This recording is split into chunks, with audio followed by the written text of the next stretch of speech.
The all is mind. The universe is mental.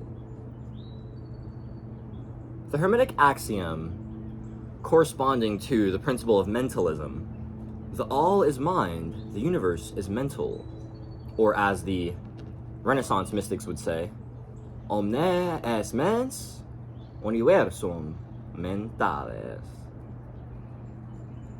is one of my favorite axioms of cosmology, one of my favorite axioms when it comes to understanding the nature of the universe.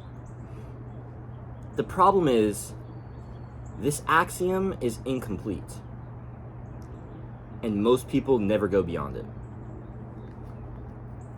Mind, or logos, the structuring principle that organizes reality, that clarifies, that discerns, is merely one aspect of how the Creator manifests in the universe. There's also eros, there's also desire, vitality, there's energy, there's the movement of that exact same force, that exact same reality. And so there's the intelligible structuring principle, but there's also the intelligible desiring principle. And both of these are two poles of the one intelligible substance of reality. Love. Amor. That which is underlying, overlying, interlying, and between all things. See, the problem with the Hermetic axiom, all is mind, the universe is mental, is that you might start thinking that mind is the substance of the universe. But that's not complete. That's only one polarity. If you don't have desire and will, if you don't have eros and logos, you will be incomplete. I mean, what is the seventh Hermetic principle of gender? Without both the masculine and feminine principles, there's no generation, there's no creation. That truth, that teaching of the universe, is getting at a much deeper ontological reality, that the universe, though it appears dual, is one. And that oneness manifests in dual perception, in dual experience. That amor, that one reality, structures and moves itself in logos and in eros in two different ways. But ultimately, it's all amor. They're all expressions of the one reality. And so if you don't understand that, you'll be too busy stuck in logos, too busy stuck in mind. Not enough desire, not enough eros. You have to join these two principles, right? Like, I love Christianity. I'm a Christian mystic. Shout out my dog Jesus. You feel me? The problem with fundamentalism is that they check off the amor box. God is love, baby. Oh, yeah. Blah, blah. Awesome. I'm with you. They check off the logos box. In the beginning, there was the Word, and the Word was with God, and the Word was God. The problem is, they miss eros. Christians demonize desire, as if desire isn't of the nature of God. It's interesting. Let me walk you through this. This is going to be very logical here. Just follow me, all right?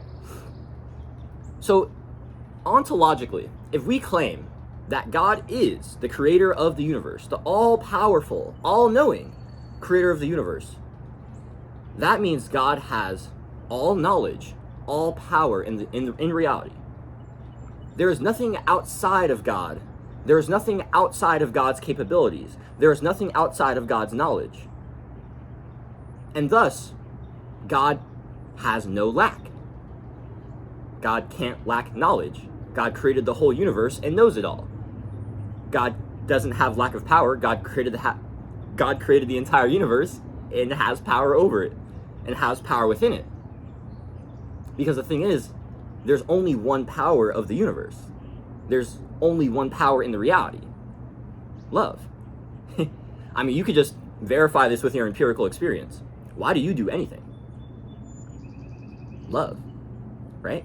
Even if that's not, the conscious desire in your mind, if you started following back the process of like, I wonder why I did this and why I did that, and if I really went back to my core desire, it would be so I could experience a sense of wholeness, a sense of peace, a sense of bliss, a sense of truth and joy inside of myself that is only realizable in those moments when distortion moves out of the way, when the mind can no longer justify any other bullshit, and reality just takes you, and your body recognizes what was always true, that you were always loved, and that was the only reality.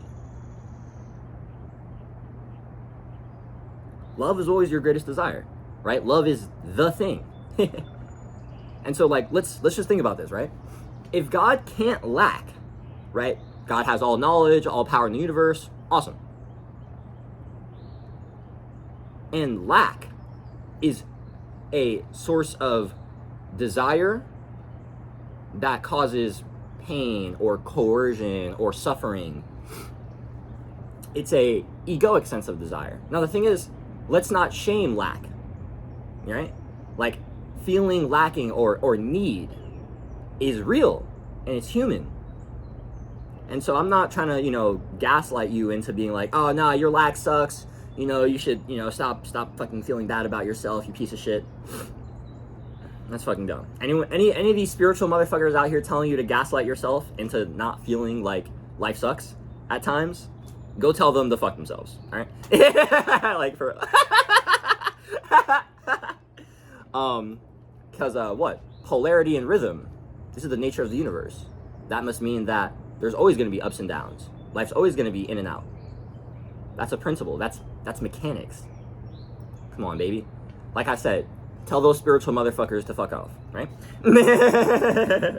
We're rigorous mystics over here, okay?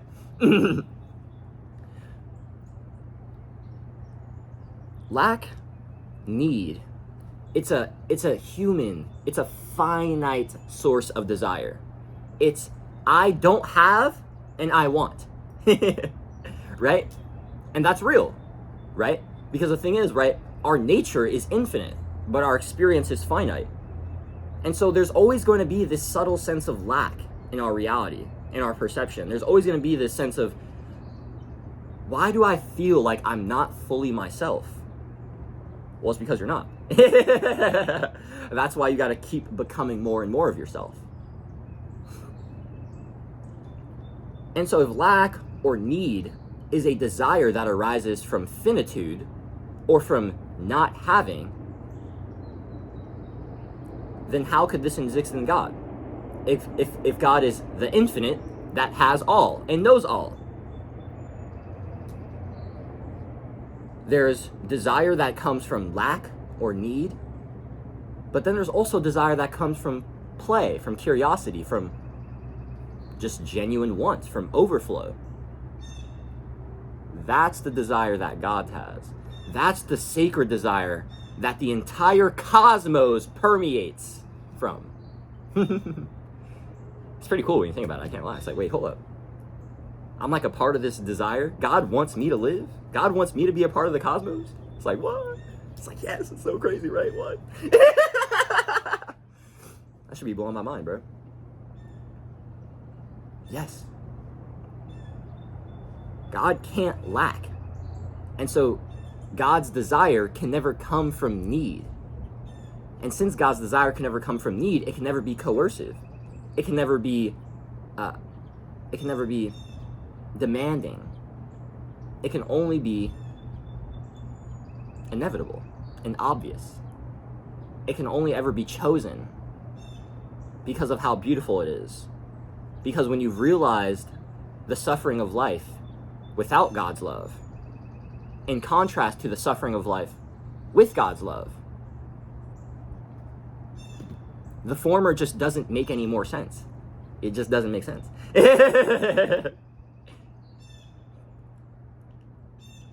Love is the fabric of reality. Desire is the thing that makes the cosmos move. Cosmology is fueled by God's desire to know God's self and experience God's love on a deeper level. And you and me, as microcosms of the macrocosm, we are here to explore that same pattern of knowing ourselves deeper, knowing reality deeper, knowing God deeper, knowing each other deeper, knowing skills and languages and other things, right? If you're a polymath like me and you're a psychopath and you're taken by all these different domains, knowing all of these things deeper to have clearer perception of the whole of the infinite and to have greater love of the infinite. Well, that's the point of life, baby. Love, baby, come on! You know? Like, what is mind? What is wisdom without love? Nothing. But you can't have love without wisdom if you want to be truly of service in the world. And service, I'll tell you, service is how you go beyond the ego and stop feeling like you're a piece of shit. Specifically through art. At least that's been the best way I found in the last 2 years. I don't know. I don't really know any other ways. If you guys know any other ones, let me know. That's all I got. You know what I mean? Just all I got is just making stuff that goes beyond yourself. That's like the one method I found. Now you can do that in a lot of ways, right? You can build stuff, you can write things, you can make poetry, you can make art, you can be a businessman. But ultimately, you gotta make stuff that goes beyond yourself and helps other people. If you don't do that, you're kind of cooked, in my opinion. That's a combo for another day, though. So yeah, omne es mens, universum mentale est.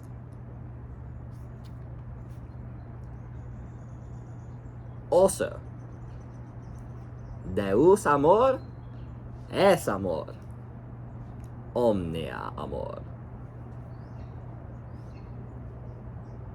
The all is mind, the universe is mental.